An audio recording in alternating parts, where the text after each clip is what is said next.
This episode's story is a bit of a mix, the tale of a demon, filled with mysterious locations and eldritch events, and maybe more than a hint of the sinister. Published in 1838, this is Edgar Allan Poe's Silence, a Fable.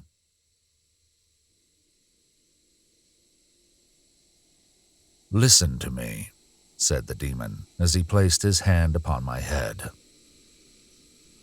"There is a spot upon this accursed earth which thou hast never yet beheld, and if by any chance thou hast beheld it, it must have been in one of those vigorous dreams which come like the simoon upon the brain of the sleeper who hath lain down to sleep among the forbidden sunbeams. Among the sunbeams, I say, which slide from off the solemn columns of the melancholy temples in the wilderness. The region of which I speak is a dreary region in Libya, by the borders of the river Zaire, and there is no quiet there, nor silence. The waters of the river have a saffron and sickly hue, and they flow not onwards to the sea, but palpitate forever and forever beneath the red eye of the sun with a tumultuous and convulsive motion. For many miles on either side of the river's oozy bed is a pale desert of gigantic water lilies.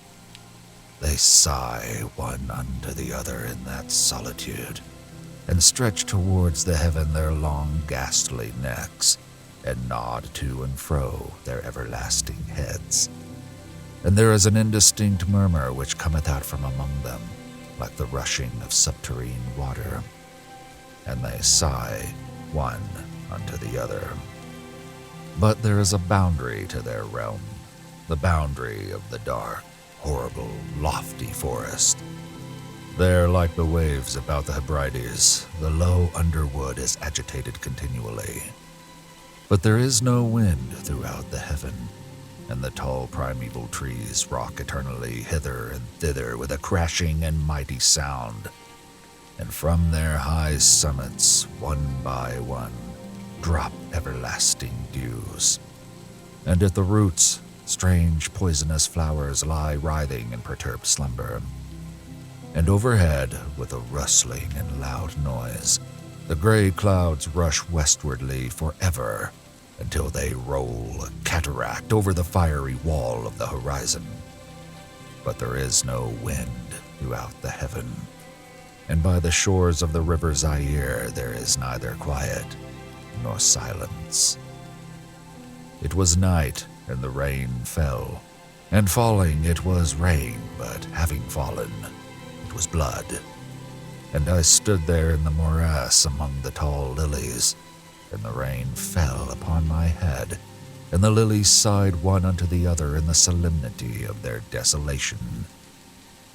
And all at once the moon arose through the thin, ghastly mist, and was crimson in color. And mine eyes fell upon a huge gray rock which stood by the shore of the river, and was litten by the light of the moon. And the rock was gray and ghastly and tall, and the rock was gray. Upon its front were characters engraven in the stone, and I walked through the morass of water lilies until I came close unto the shore, that I might read the characters upon the stone. But I could not decipher the characters, and I was going back into the morass when the moon shone with a fuller red, and I turned and looked again upon the rock and upon the characters. And the characters were desolation. And I looked upwards, and there stood a man upon the summit of the rock, and I hid myself among the water lilies, that I might discover the actions of the man. And the man was tall and stately in form, and was wrapped up from his shoulders to his feet in the toga of old Rome, and the outlines of his figure were indistinct, but his features were the features of a deity. For the mantle of the night, and of the mist, and of the moon, and of the dew had left uncovered the features of his face, and his brow was lofty with thought, and his eye wild with care, and in the few furrows upon his cheek I read the fables of sorrow and weariness and disgust with mankind, and a longing after solitude. And the moon shone upon his face and upon the features of his face, and oh, they were more beautiful than the airy dreams which hovered about the souls of the daughters of Delos. And the man sat down upon the rock, and leaned his head upon his hand, and looked out upon the desolation. He looked down into the low, unquiet shrubbery, and up into the tall primeval trees, and up higher at the rustling heaven and into the crimson moon. And I lay close within shelter of the lilies, and observed the actions of the man. And the man trembled in the solitude. But the night waned, and he sat upon the rock. And the man turned his attention from the heaven and looked out upon the dreary river Zaire, and upon the yellow ghastly waters, and upon the pale legions of the water lilies. And the man listened to the sighs of the water lilies and of the murmur that came up from among them. And I lay close within my covert and observed the actions of the man. And the man trembled in the solitude. But the night waned, and he sat upon the rock. Then I went down into the recesses of the morass, and waded afar in among the wilderness of the lilies, and called unto the hippopotami which dwelt among the fens in the recesses of the morass. And the hippopotami heard my call, and came, with the behemoth unto the foot of the rock, and roared loudly and fearfully beneath the moon. And I lay close within my covert, and observed the actions of the man. And the man trembled in the solitude. But the night waned, and he sat upon the rock. Then I cursed the elements with the curse of tumult, and a frightful tempest gathered in the heaven where before there had been no wind. And the heaven became livid with the violence of the tempest, and the rain beat upon the head of the man, and the floods of the river came down, and the river was tormented into foam, and the water lilies shrieked within their beds, and the forest crumbled before the wind, and the thunder rolled, and the lightning fell, and the rock rocked to its foundation. And I lay close within my covert, and observed the actions of the man.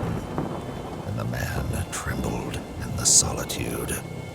But the night waned, and he sat upon the rock.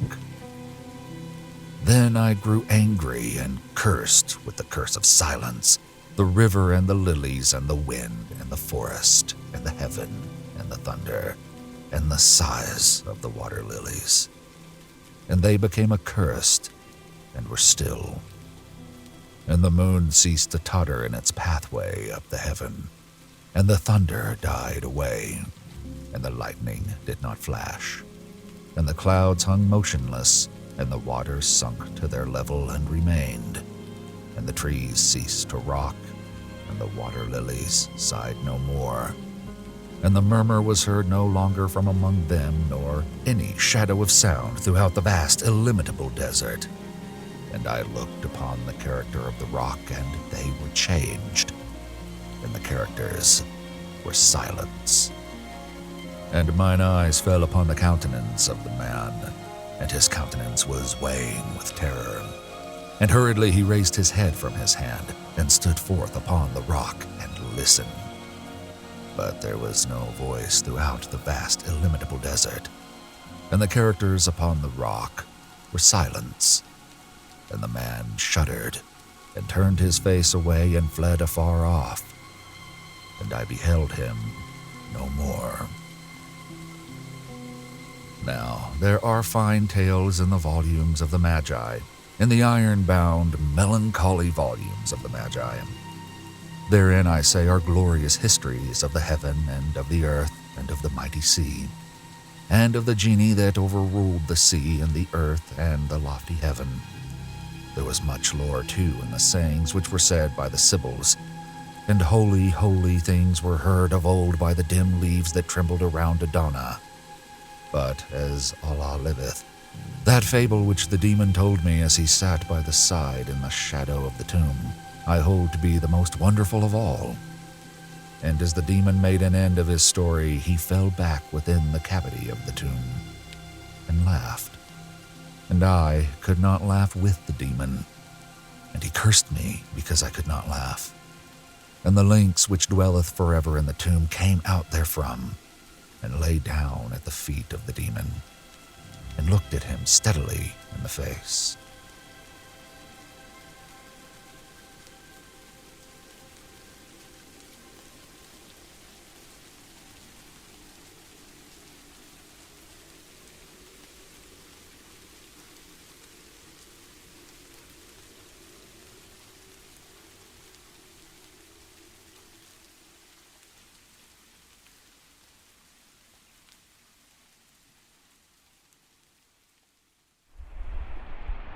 Thank you for listening to the Dark Volumes podcast. Please spread the word. Madness does love company, and we'll talk again soon.